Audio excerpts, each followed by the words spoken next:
Welcome, We're here. everybody, to Broadcast Team Alpha, where we bring you cutting edge conversations while exploring the quantum possibilities. It's so good to be back here with you and on our new platforms.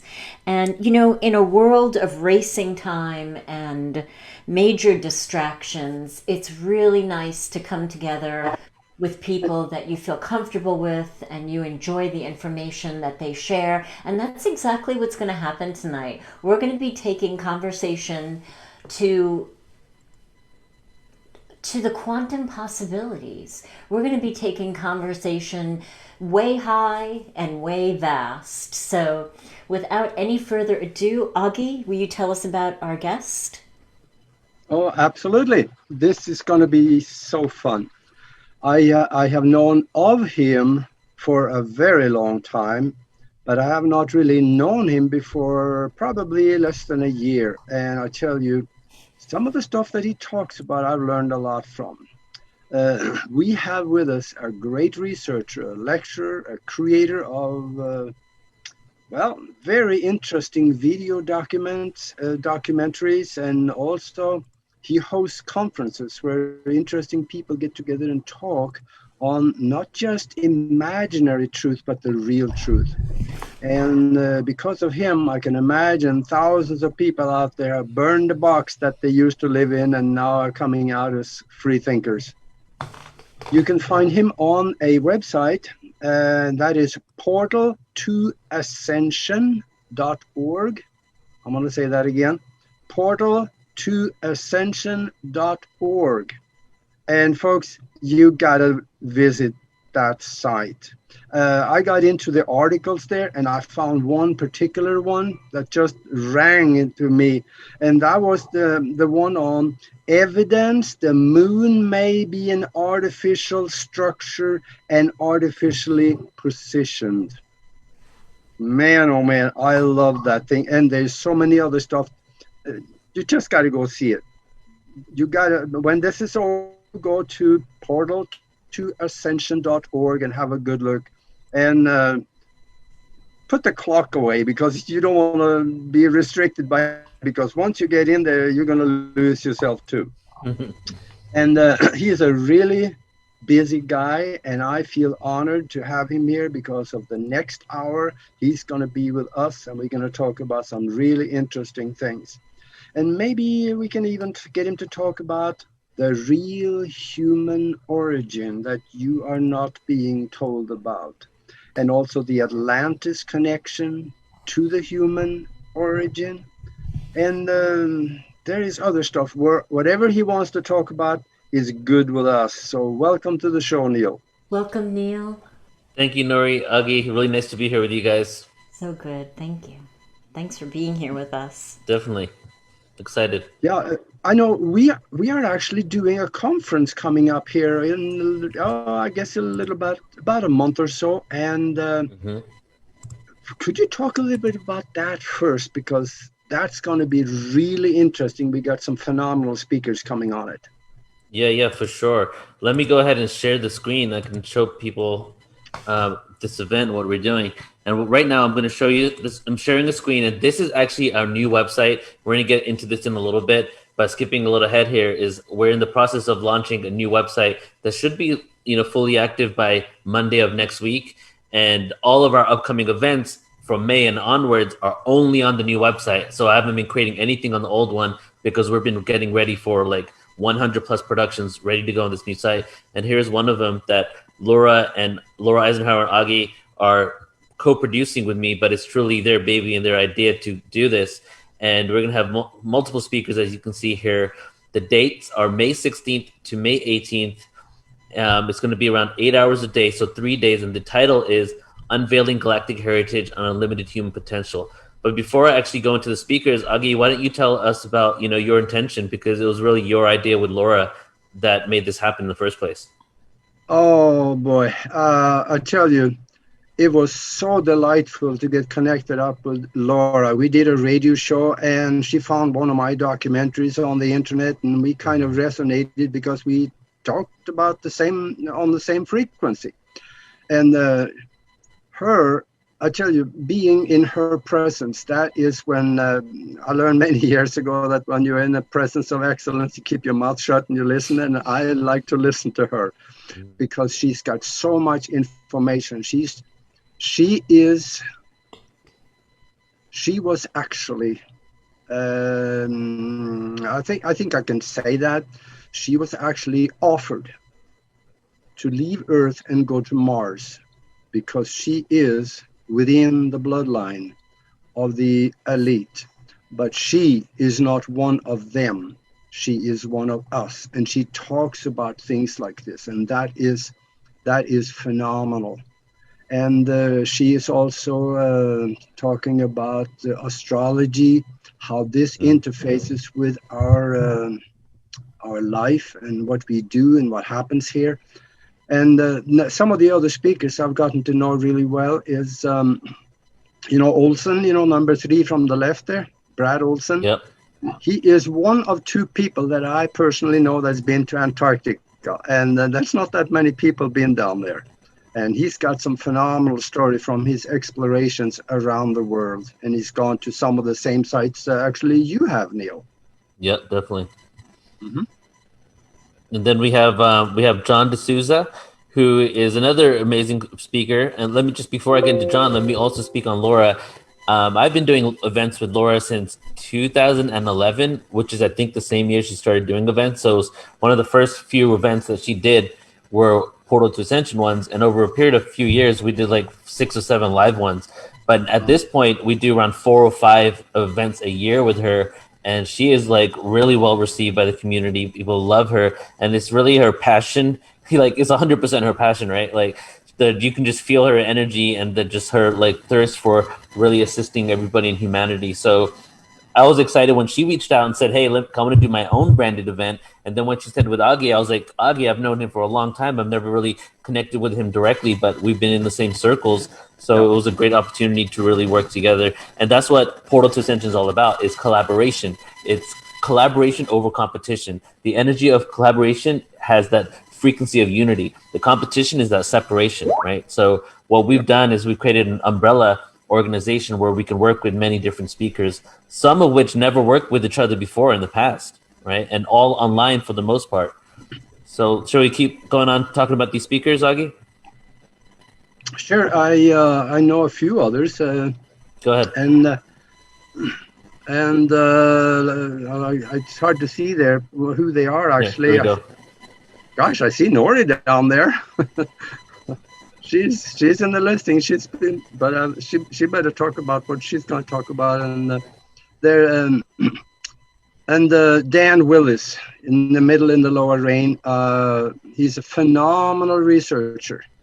And he's gone back 20 years in history and found all the stuff that we are not supposed to know about. And he also had some tremendous, or at least 1 or 2 incidents where he had contact with alien species. And I would love for him to also talk about that on there. That would be good. And then who else? We have, so John D'Souza, he is, many of you may know him already, but he used to work for the FBI and was in charge of the paranormal department. He was getting the paranormal cases to research. Through that and through his experiences as a youth, he began to realize that this is the real reality, paranormal energy, spirituality, and extraterrestrials. Now he's retired and he is speaking on ascension, consciousness, disclosure, and also he's going to be at this event. And another event we have with John in June of this year is the Paranormal Investigative course, where it's a 6-hour all-day course that he's teaching based on his time in the FBI on how to research cases to really dissect whether they're actually legitimate paranormal courses. So you're going to have a great opportunity to connect with John there. And then moving on, we have Dan Winter. Go ahead, Augie, you're going to say something? Yeah, on John D'Souza. He lived right here in Tucson, and we become good friends. And nice. What I want to say about D'Souza is that, yeah, he worked for the FBI, and I think everybody know the movie or the TV shows, The X-Files. Well, unofficially, he's the one that helped them with the material that goes into that, many of those shows. Yep, exactly. All right, then we have Dan Winter, who it's just too much to really explain. He's just a genius, really, and is really using new science, quantum physics, unified field theory, just like next level science in order to dissect what consciousness is and what ascension is. And within that, experimenting on creating technologies using this advanced, science in order to basically help uplift humanity. That's the best way to explain it, I would say. Yeah, I've interviewed Dan a couple of times, and I tell you, the science that he talks about, it would make Einstein run and hide in shame because this guy is so sharp. He talks quantum physics like it is just an average occurrence in the day for him. And some of the products that he has created interact mind and matter and can create things that is, you're going to want to hear what he has to say. Yeah, and you got to really watch his presentations 3 or 4 times to even get most of it, because it's all substance, every single sentence. And if you look at his website, it's basically like an image of his brain. It's like graphs and wires everywhere. It's so it's difficult to really read it and see what he's saying. So watching the presentations and watching it over and over is really the best way to get his information, just to drill home really how epic he is. We communicated with him not long ago, and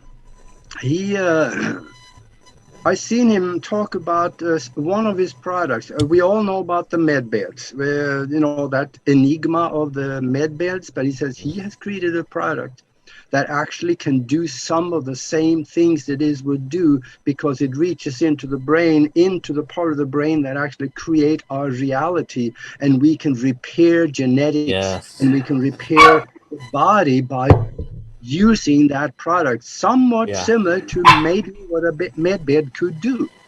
Right. Amazing. Oh, yeah. Right. Then we have Kathy O'Brien, who is, I'll just read from her bio here. She's worked with Laura Eisenhower quite a bit. She was born in 1957 in Michigan and is an internationally recognized on the subject of MK Ultra mind control and how to heal from it. In 1995, when she was in the when the U.S. National Security Act was invoked on her testimony for U.S. Congressional Permanent Select Committees on Intelligence Oversight, it was released in mass through her book she wrote with Mark Phillips, Transformation of America. So she became a candidate for MK Ultra, and she's going to be speaking on that. Oh, that'll be good. And then I think you spoke about Dan. Let's talk about Tony. Tony is an experiencer, and Tony was abducted from his home in Michigan at the age of 10 and went through a torturous MK Ultra type training program. So he's going to be here talking about that as well. And that's interesting that both him and Kathy are both from Michigan, and they were both taken to MK Ultra. Yeah, he's a phenomenal UFO researcher too. And then we also have Nori, and I think it's a perfect time for Nori. We spoke briefly on the phone, but did you have some time to think about, really what you want to talk about at this event? Or do you want to speak about kind of what you want to bring to it? Yeah, I'm going to, I'm bringing the mind-body connection to it, because it's no shock that we're going through massive changes and massive upgrades, and our light body is being upgraded, and that causes physical shifts in our body. And ascension symptoms are things that are really, really real. So I'm going to be talking about the mind-body connection and how to navigate these times. And as an experiencer, I may tell my story. I don't know yet. Beautiful. We'll try to encourage you. Try to squeeze it out. Right. We're going to have panel discussions too, so that might be a great opportunity to talk about it. That would be awesome. So we have 8, 9, 10, 11 people over 3 days on May 16th to May 18th. And again, the website will be launched on Monday, but I'm going to go ahead and put the direct registration link in the YouTube right now, so you can register directly, but this page will be launched on Monday. Okay. Sounds good. So the other thing I just wanted to mention is that, we're all looking for higher consciousness. We're all looking to find our divinity. And very often we overlook the magic of the body. You know, we came here with this vehicle to co-create with it. So a lot of what we're looking for can be found by partnering with this physical vehicle. So I'm going to talk about that as well. Mm-hmm. Yeah. Yeah, and that's why we called it. Had the name had to morph from Galactic Heritage Conference to Unveiling Galactic Heritage and Unlimited Human Potential, because Yeah. that's what it's really about. It's even when we're talking about galactic history and talking about the stories, the reason we're discussing this is really because we have unlimited human potential, and once we realize the vastness and the depth of our consciousness and our ancestry, you know, it just, I feel, empowers us to take this world to another level of existence, right? Another dimension. Absolutely. Yeah, and also though Nori is the hypnotherapist, and maybe we could even talk her into talking a little bit about that, because she also does for people that have had experiences. Yes. Maybe she can help take them back and find out what actually did happen in those 18 minutes worth of missing time you had. That could get interesting. Mm-hmm. And I've also had people who did not go backwards, but who went into a forward progression and actually went galactic and had activations with Star Family. Oh, wow. Yeah, so I'm going to talk about that too. Yeah, that sounds That'd be amazing.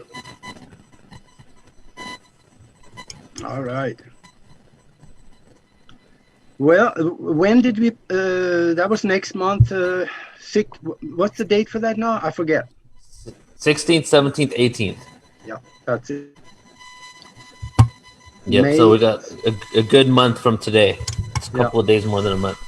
So for those of you out there listening to this, and just stick it on your calendar, and there will be a place where you can, on the website, you can go ahead and join, because you're gonna like this one. Mm-hmm. And there's unlimited replay access. So, you know, it's 3 days.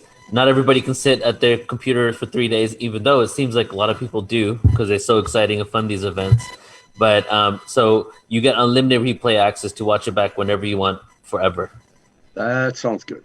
That's awesome. And if you haven't heard John D'Souza, I highly recommend you come listen to him. We've interviewed him a couple of times on Broadcast Team Alpha, and he is so fascinating, and the way that he puts the information forth is so captivating. I mean, you just can't help but fall into, you know, the information that he puts out. It's so good. Yeah.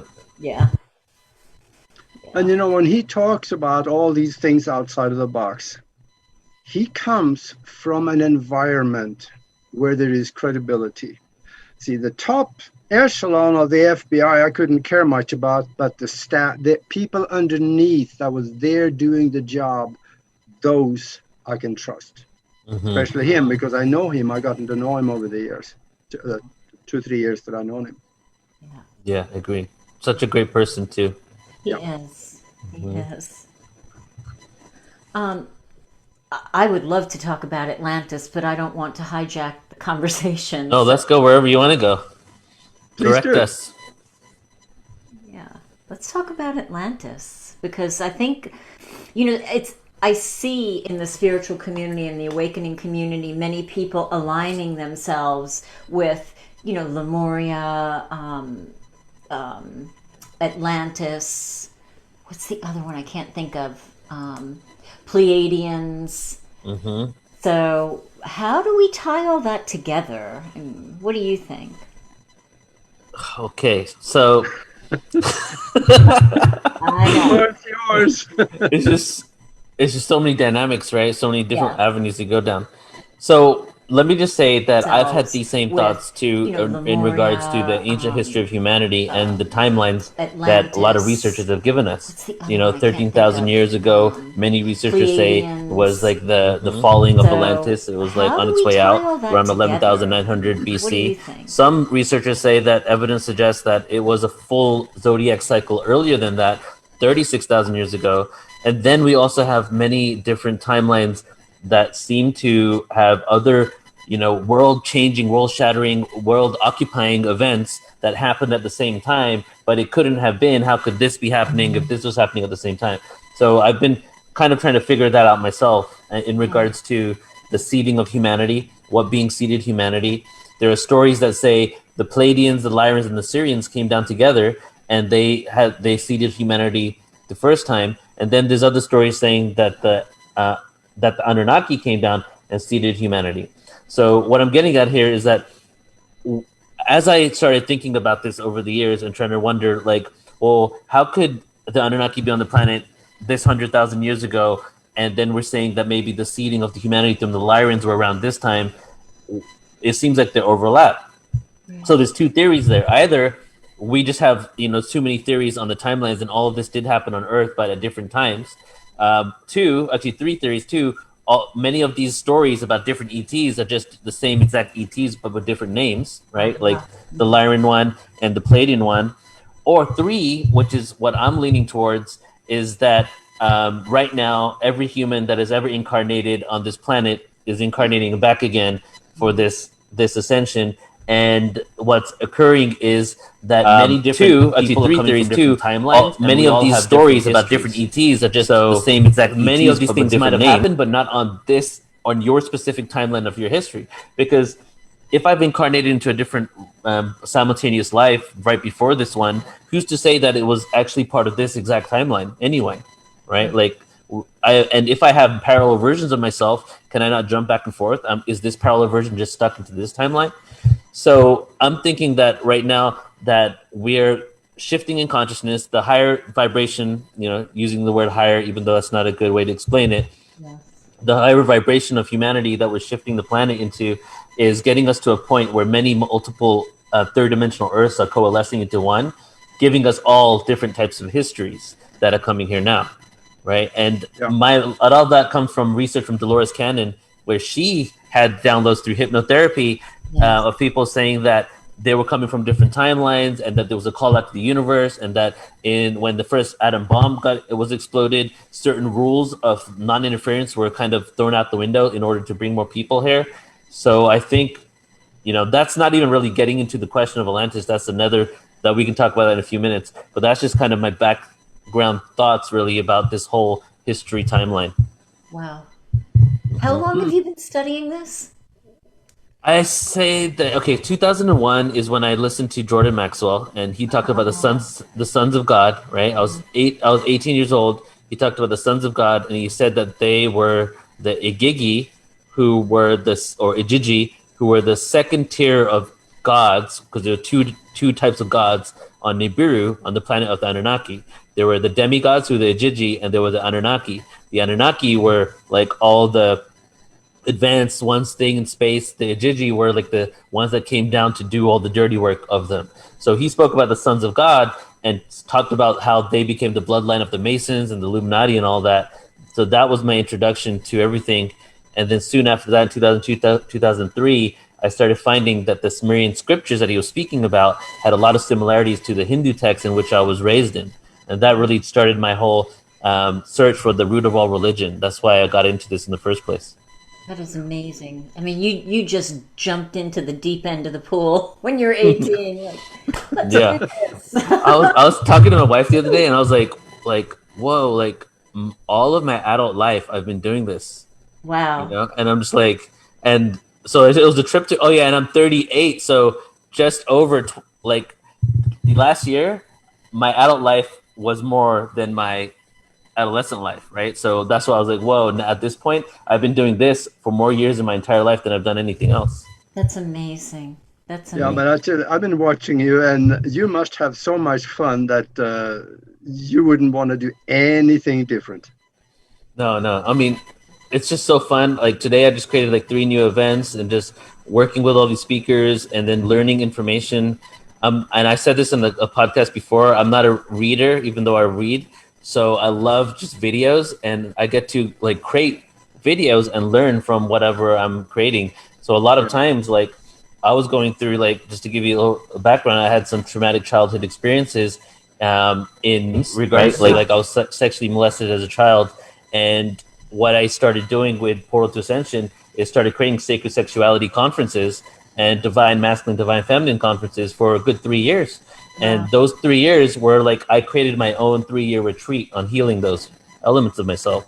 So Portal to Ascension really has been like not only just like whatever I want to get into, but I create a lot of events that can help me in my own empowerment, because I had a lot of anxiety, a lot of depression, hating myself just because of my upbringing, and Portal to Ascension is the answer to that, really.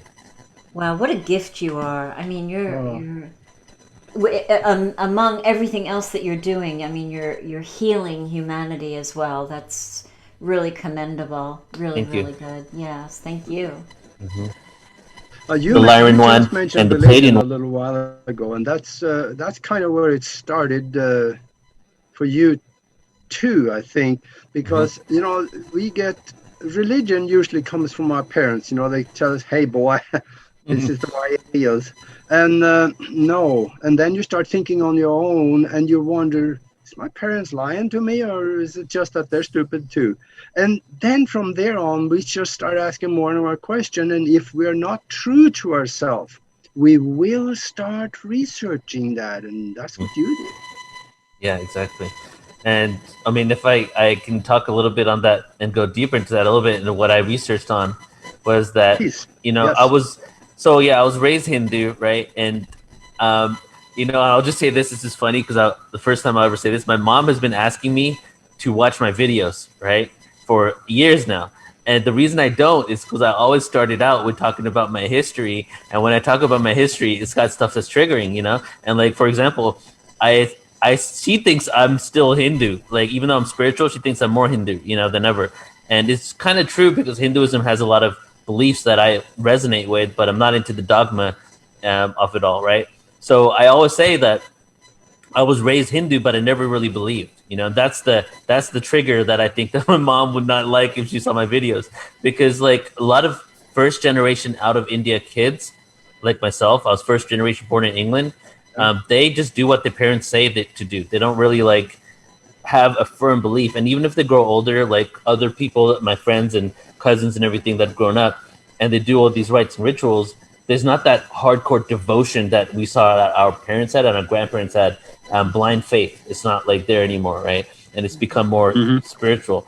So I just did what I was told. I sung songs in temple when I was a kid, and then when I turned 18, I went to Cal State Fullerton here in Southern California. I began, researching and listening to all types of music and talking to different people, and then that led me to writing poetry.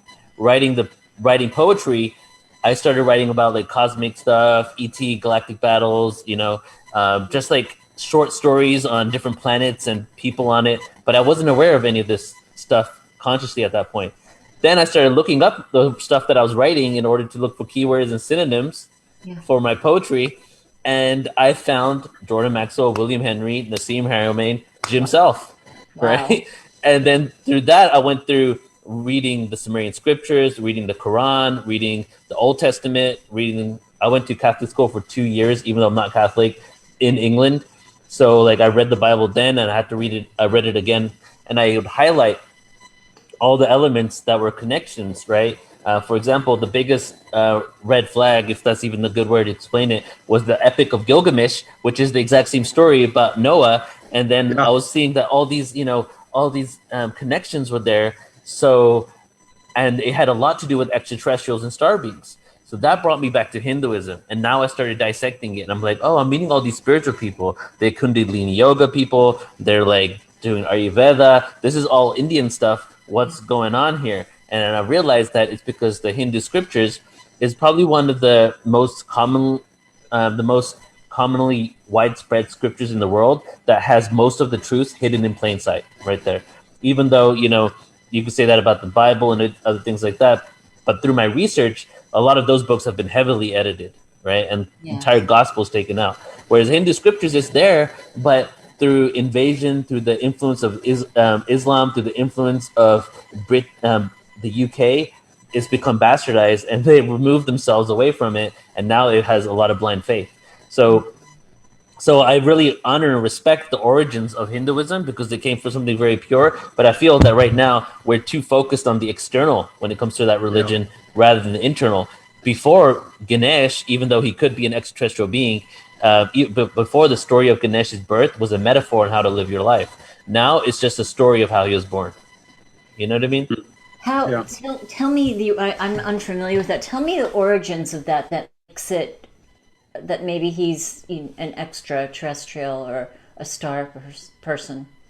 So there's when you go back to the Vedic age and which is around 1900 BC in Mohenjo-daro, where the Vedas was starting to come about. There was a lot of stories and text around Ganesh, wars that had happened. One war, which is the Mahabharata, right? You may have heard of. Mahabharata is the longest Bible in the world, really. And the Bhagavad Gita, which is the Hindu Bible, is one chapter in the Mahabharata, which is a huge epic.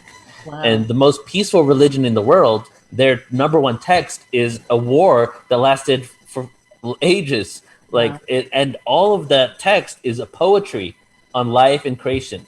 And within that war, you have these you have these beings that are flying from Earth, having a race, a cosmic race, where they would have the golden chariots with light surrounding around them, traveling from Earth to Pluto and back to see whose spacecraft was the fastest. But they wouldn't call it spacecraft because it's all metaphors at this point. They call it golden chariots, right? Wow. And then you would have Vimana. I mean, the Vedas have, and this is in many of my presentations that are on my YouTube channel on Portal to Ascension.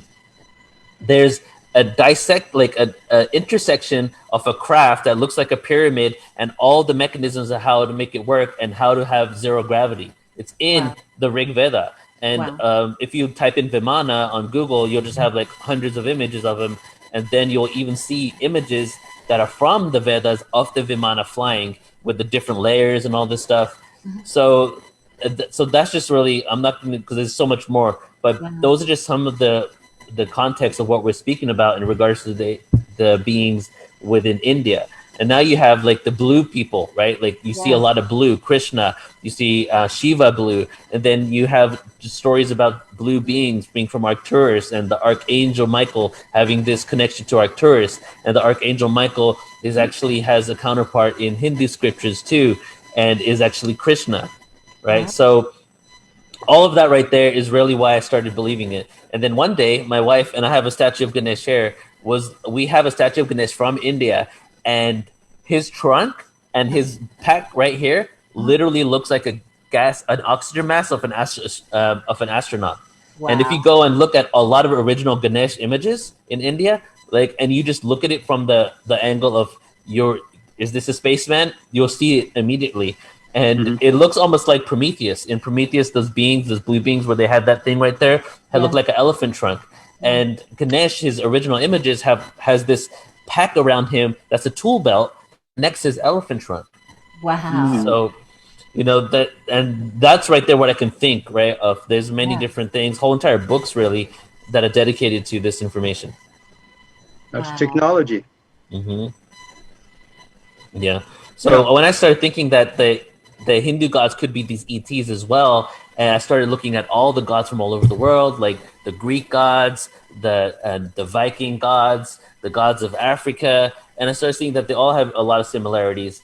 And there was one thing that is a similarity across almost all ancient religions, is that there were two tiers of gods, just like in the stories of the Anunnaki and the Gigi. There was a higher tier of gods, and then there was the demigods that were the ones that were birthed from those gods. And those demigods revolted and kill the older gods, and then they become the gods of new. And then the gods that we're worshiping now are the new gods. Zeus, for example. Zeus had a whole family. Kronos was his dad. He killed Kronos, right? And he killed his whole family.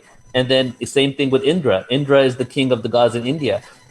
People who don't research religion think that this is God and there is none higher than that. But as soon as you start looking into them, you see that the story of these gods were that they killed the gods that came before them, and then they took over their place. Whether they literally killed them or whether it was a metaphor for just a takeover or a change of guards, that's still, I don't know.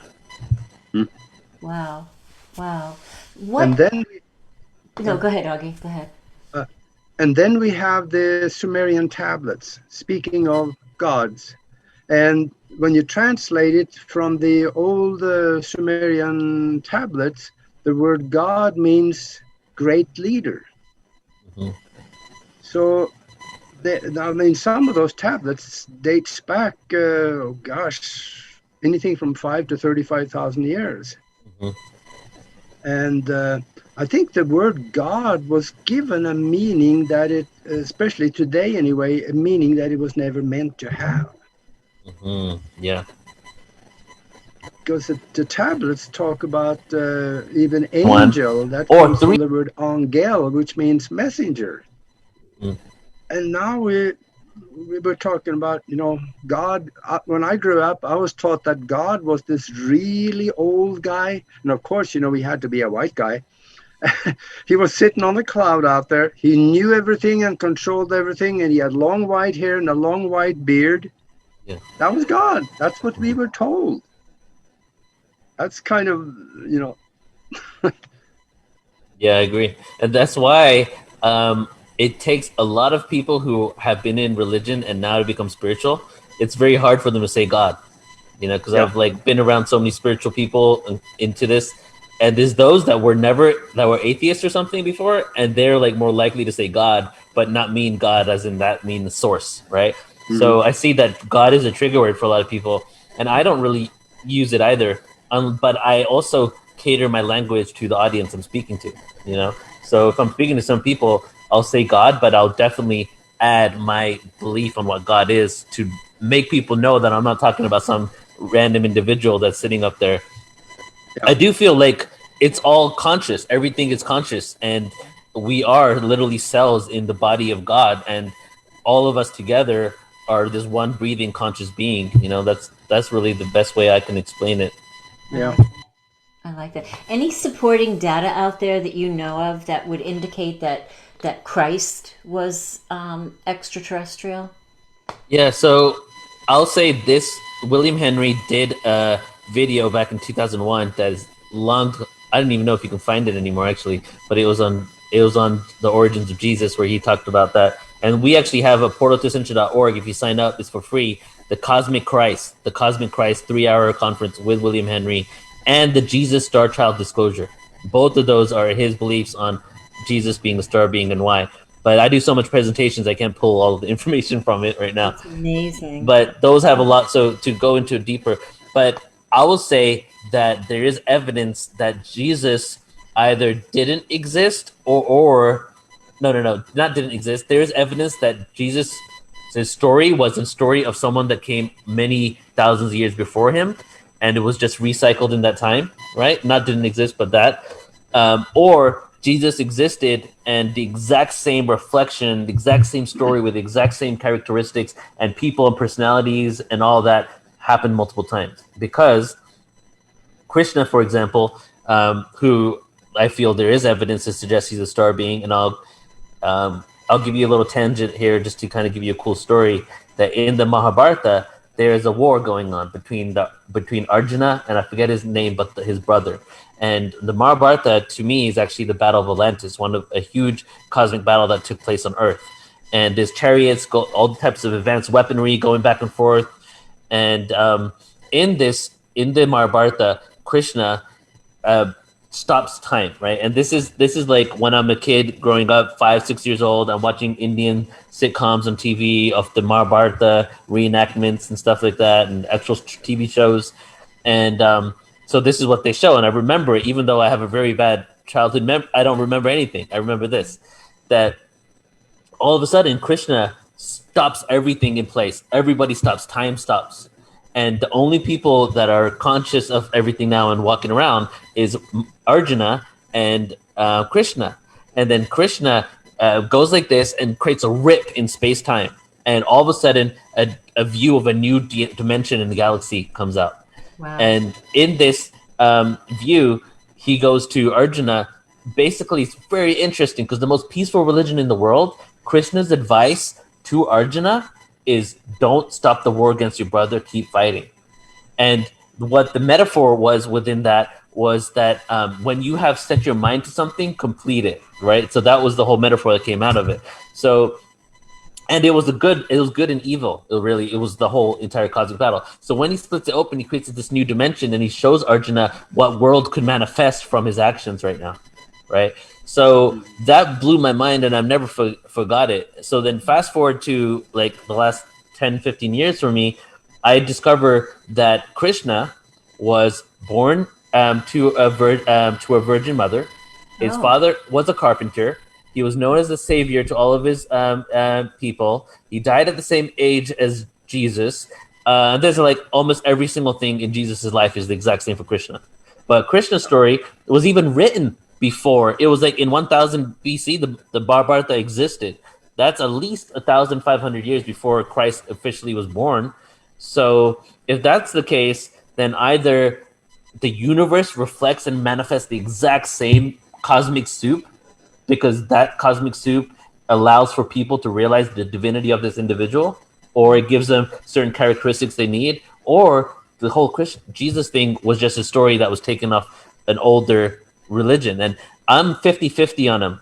I'm not high. I don't think there's enough evidence to suggest either of them, but I'm 50-50 on it because I think that Jesus.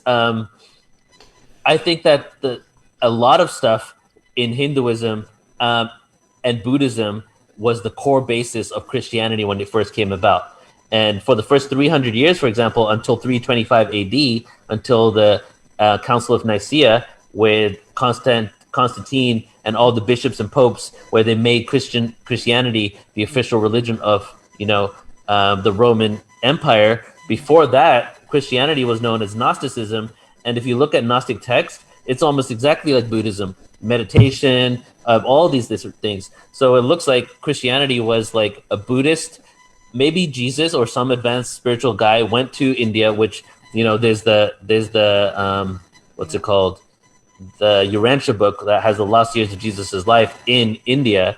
And then he got some Buddhist awareness, meditated with them, and then came back to the Western world and started integrating what he had learned through his enlightenment in the Western world. And then fast forward 325 years or so, Constantine decides that this religion is really shifting everything in his empire. He needs to take control of this. And he also doesn't like the fact that Jesus is this king and he's not the king of the empire. So he gets all these people together. They take out, there was over 100 different gospels. Right now, there's definitely not even 50. I don't even know if there's like more than 20. Yes. So good 80 plus gospels were taken out. One of them, the Book of Love. One of them, the Book of Reincarnation. What religion does not believe in reincarnation? Christianity, Islam, Judaism, right? And why? Because it was kind of taken out during that time. So that's like a huge kind of tangent that I went on there. But so within that, to answer your question, I feel that there's a lot of cosmic connections that even if Jesus wasn't a specific ET, maybe he was an advanced ET soul that decided to incarnate onto this planet. Yes. Wow, that's amazing. Such great information. Wow, Neil. Yeah. And I can understand why you're 50-50 on Jesus. And I've kind of been that way for a very long time too. But I did some research for one of my books, and I found a lot of people out there saying, no, he never existed. But no, there is actually enough written about him in the surviving Roman records that yes, Yahshua Bet Halachma did actually live. He was a real person. In fact, I found another document that says the Messiah Yahshua bought land outside of Rome in the year 63, so he never actually died on the cross. So he did exist. Yeah. So that was in one of the Gospels. One of the Gospels had that Jesus never even died. Yeah. So it's believed in 325 AD, the death and the crucifixion was added to it. Yeah. Well, the reason that they sent all these the 23 people to Nicaea or Constantinople now was to, Constantine, he looked at the Jews and they never fought among themselves. They were totally united. They never had any problems among themselves. And he had wars and problems all over the empire. So he looked at that and he said, I want you guys to go to Nicaea and create a religion that will unify my empire and do not emerge before you have done so. That is in writing that he said. And they went to Nicaea and they created Christianity from 9,000 scrolls and tablets and all kinds of old records. The Bible emerged. Well, actually not there. That was the first draft. I guess there was the Council of Hippo later on that it was accepted. But there is, this is for you, Neil. See if you can get your hands on a document that is actually the minutes from the meetings at Nicaea. There's two places where you can, yeah, there's two places where I know they exist. One place I actually got it decades ago. That was Oxford University Press. They have a copy of that. And it was written in Greek and then translated to English for the Brits. And also you can find it in the Topkapi Museum in Istanbul, Turkey. Istanbul, of course, that's where they were. So that is some very interesting reading in that document. And if that sounds amazing. I want to check that out for sure.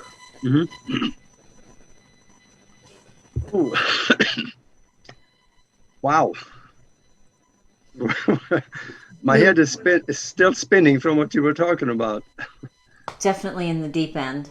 It's like the greatest story ever told, you know, and I've been saying this a lot lately, and I can say this because if the story of humanity is where every single story that we could possibly perceive comes from, you know, so like our ancient history and how we got here is just so beautiful and amazing. I just can't stop like researching and trying to figure it out. I want to really, I know it's not possible to know every intricacy of how everything happens, but I can't help it. Like just recently I've been getting into the history of Russia and the last 2,000 years of the history of Russia and how they became who they are. And it's just like watching and seeing how the gods were shared from culture to culture and which cultures merged and how those gods became a product of 3 different civilizations. You know, it's just really beautiful. So geographically, there's a lot of speculation about where Atlantis may have been. What's your take on that? Okay. So yes, there's a lot of speculation. People say they found, you know, discoveries everywhere. I think the Caribbean was the latest one. So I looked at Plato's information, right, where most people get all the information from Atlantis. So, and I would say that Plato, even if you don't get all the information from Atlantis, the fact that Atlantis is so popular is really because of Plato. So we have to give him some credit and look at what he was saying because like he was the one that really made it such a huge thing. Plato actually got the information about Atlantis from his father, who got it from a person that was a fisherman. Right. So right there, that actually was a red flag for me because I was like, wait a second, this is what they're saying is the origin of Atlantis story, but maybe I'm looking too much into it and I don't think like this guy could barely be credible, or how was it a fisherman, or was this story kind of manipulated later to make it look like it was a fisherman, but it was some, you know, more advanced information, because they say that Plato's teachers, right, Socrates and Aristotle, actually had information given to them from the mystery schools of Atlantis, and the mystery schools of Atlantis held the information the mystery schools of Egypt that held the information about Atlantis. So now, in regards to the location, Plato says that the gates of Gibraltar, right, and the pillars of Hercules was the entrance to this great civilization of Atlantis. And so that is, and my wife and I visited there, and we went to Morocco and the tip of Spain, right at the gates of Gibraltar, right here. And we were at the Pillars of Hercules trying to look at it all. And we actually are in the process of creating a documentary called Morocco from Atlantis to Islam. Wow. And so we wanted to see if there was any evidence that there was anomalous bloodlines in northern Morocco native tribes that kind of show that maybe they have some sort of connection to a civilization from the ocean. So we said the gates of Gibraltar were the entrance to Atlantis. So I think Atlantis was in the Atlantic Ocean, but it could have taken up a huge amount and maybe even stretched almost all the way to the Caribbean. And the huge structures that they're finding submerged in the Caribbean could just be the other side of Atlantis. Researchers like Trisha McCannon and many others say that Atlantis fell in three intervals, that it wasn't like this huge cataclysm and then all the people in Atlantis left and there was a scream out to the cosmos of all these people passing from this cataclysm. Many of them knew that Atlantis was falling and there was a lot of destruction and the landmass was not really stable. So in the third wave, the whole entire continent was submerged, but they became, and little islands still exist throughout the Atlantic that are supposed to be outposts that were, also part of Atlantis. And while it was getting submerged, many of the people that lived in Atlantis, they were actually leaving and creating civilizations elsewhere. They went to the Yucatan Peninsula. They went to to Egypt, started creating this huge civilization there, and started dispersing all over the world. Some of them started going to different, more primitive human civilizations and giving them their information, pyramid structures, things like that. So I believe it was over there. And then now to get to why I believe that, because everybody can say like, no, it was over here, whatever, it was in the Pacific, is because when we were researching civilizations in that area, from France all the way down to Spain into Northern Africa, we started finding that there were these people that have origin stories of coming from a great island that was right off the coast of North Africa, right? And they don't have any name for it. That's literally what it says. Our origins are from this island that was off the coast of this continent. And but there is none there right now. One of the groups will be the Basque people that lived between France and Spain. But there was like a strip right between Basque and Spain and France of this place called of the Basque people that don't intermingle with anyone else, don't marry outside of their own race, that have this origin story of that they came from this island in the center of the Atlantic over 13,000 years ago, and now they live in this area and they have like blue eyes and they look very. He was sitting on the cloud out there. And then the other people would be the Berbers of North Africa.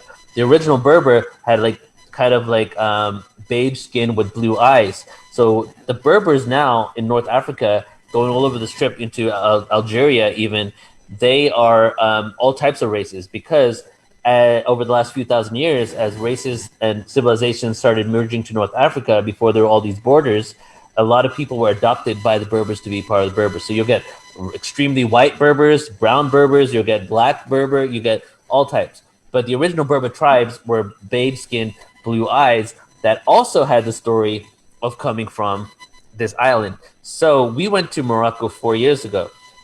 And when we were in Morocco, we decided that we wanted to start asking some questions. We became friends with the manager, who was like a 20-something-year-old guy of the place we were staying at. And we asked him, what was here? What did you do before Islam? And his answer was, there was nothing before Islam. And then we asked a few other people, same answer. And we asked more people, and they were like, oh, before Islam, we just worshiped rocks. We were nothing. And I realized, wow, religion is so strong. Like, it literally wipes out history, right? Wow. So history was completely wiped out. But this piqued our curiosity. And 2 years later, we went back to Morocco and took our friend, and we went on a whole countrywide tour for 4 weeks, where we started filming and interviewing and researching all this stuff. And while we're there, everybody's giving us the same answer still. But we started seeing all these different variation of people. And then all of a sudden, we find ourselves at the gates of Gibraltar in this cave, right? There's this cave right underneath the gates of Gibraltar, and it's called Hercules Grotto. 99.9% of all the visitors there have no idea who Hercules are, because they're all local Moroccans that are Muslim that are just going there on vacation because there's a cave. They don't even know who Hercules is. And in this cave, the story goes that there was a great flood, and the giants of that continent came into this cave in order to escape the great flood, right? So check some evidence for Atlantis, right? Yeah. And then we look at the gates of Gibraltar, and we kind of scope it out and see, okay, this is where he's saying that it would be at. We have videos on our website of all this, and then we start going over the largest mountain range in Northern Africa. I think it might be all of Africa. It's called the Atlas Mountains. Have you guys heard of the Atlas Mountains? Yeah. Okay, so I know this is a long story, so I'm gonna. No, it's a good story. Yeah. All right. So we go over this mountain, Atlas Mountain, right? And I'm like on my phone in the back of the car, just researching like Atlas. Why is it called Atlas, right?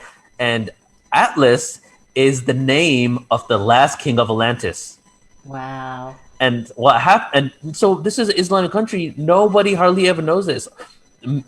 Tens of thousands of tourists go over that mountain every single day. 1,000+ Islamic tour guides take people over there, and no one knows this, or they know. Very few people know this. Let me just say that. And it's just a simple Google search to connect dots, really. But who has the interest in connecting those dots, right? So while we're going over this mountain and I'm researching it, this is the story that King Atlas that stayed in Atlantis till the end. When Atlantis was falling, he escaped into North Africa, and he became the Atlas Mountains. The Atlas Mountains is his petrified body. Wow. That's what the story is, right? So not only is it his petrified body, but the story goes that Hercules escaped with him from Atlantis, right? And some giants, and his daughters took something called the golden apples, right? Which goes into quantum physics technology. If you really go and research what the golden apples are, which are these devices that were in Atlantis that they took and they escaped with. And King Atlas, when the Earth was falling from the fifth dimension and falling, the axis went down. Guess who Atlas is? He's the guy holding up the atlas, hence the name Atlas for the globe. Because we were in the fifth dimensional perfect axis Earth, the Earth tilted after the fall of Atlantis the last time. The last king of Atlantis, Atlas, had to hold up the atlas. That's why it's called that. So, and then Hercules came one day and said, hey, how's it going? Like, you're holding the atlas for quite a long time. And then Atlas tricks Hercules into holding the globe by saying, hey, I need to go find my daughters. They took this advanced technology. They're taking it all over the world. We need to go track them down. This technology doesn't belong to everybody. And then Hercules says, okay, I'll take it over for you. And then he takes over, and then Atlas never doesn't come back. And so Hercules was stuck holding the globe. And then fast forward millennia later, Atlas comes back, Hercules does some trick on Atlas, and then Atlas takes over the globe again. So even though we didn't get any testimony from any of the people, this is what we're finding about all the ancient sites that we're discovering in Morocco. So to me, that shows that I feel that's evidence leading towards the existence of Atlantis in that area. Wow, Neil, that is an awesome. That's phenomenal.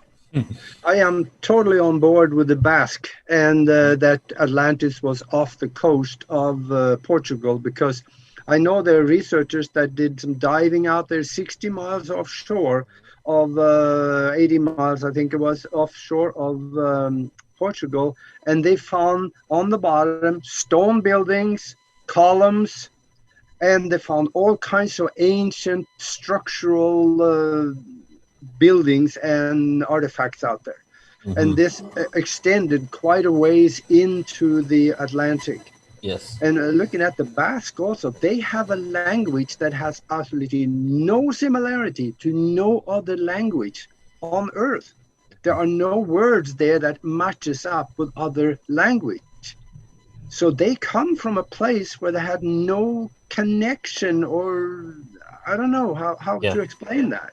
Yeah, exactly. So those are the anomalies that we look at to say that, okay, this suggests that there's something more than what we're being told here. Yeah. You know? And I'll say this, actually, the Sahara Desert, which is in North Africa, starting in Morocco, in this whole area where the Berbers are, is actually the largest unexcavated, unexplored landmass in the entire world, right? Yeah. But it's been proven 11,000 years ago was the most lush, vibrant, oasis-filled place ever existed, because we're still in a small ice age right now, believe it or not, but we were in a larger ice age back then. And basically the whole of the north hemisphere and the south hemisphere was frozen over, but the strip around the equator was a beautiful oasis, something you'd see in like Avatar, like the movie. So, and this is conventionally accepted. This is how it was. And guess where that strip goes through? The Sahara Desert. So whatever great civilizations left and went into there, I got a feeling that, like, if it ever happens and it ever gets excavated correctly, that some of the most groundbreaking discoveries for humanity will occur in the Sahara Desert. Wow. Yeah. Wow. It's well preserved out there. It's dry. There's salt. There is, it's warm. Nobody goes there. Yeah. And Egypt expanded. Egypt wasn't just in that area the whole time. It was huge. Like, that empire expanded all throughout North Africa, or most of North Africa. Mm-hmm. So there could have been pyramids all over. Amazing. Mm-hmm. Wow. We have about 2 minutes left. This went so fast. My goodness. Well, maybe repeat maybe where they can find us on the conference also, and also Yes. let them know where they can find you. Okay. So again, everybody, my name is Neil, and I'm the founder of Portal to Ascension, portaltoascension.org. I've been creating events for around 10, 12 years now, more than that even. And now we do around 110 events a year. So this event with Nori and Laura and all the other individuals will be launched on our website as of Monday. So you can go to portaltoascension.org, online events. It'll be right there, plus 100 other productions. And there's over 3,000 hours of free presentations available. So if you just go to our website, sign up, you get a username and password, and you get access to 3,000 hours plus of well-categorized, sorted by speaker, topic, information. You can add it to your watch list. You can continue watching later. All the bells and whistles that is the streaming platform. So you can check it out there, portaltoascension.org. Awesome. Good deal. Thank you, Neil. My All goodness. right. Thank you so much. Thank you, guys. I appreciate you. I Thanks, got one question for you. If you could talk to the whole world, Neil, and the world was listening, what would you tell them? I would say that humanity's history and who we are and our potential is more than we can even perceive. What even that we can fathom. Me being into this reality and all this information and being fact-based and science-based, I am still now under the awareness that there's so much out there that I can't even fathom and believe.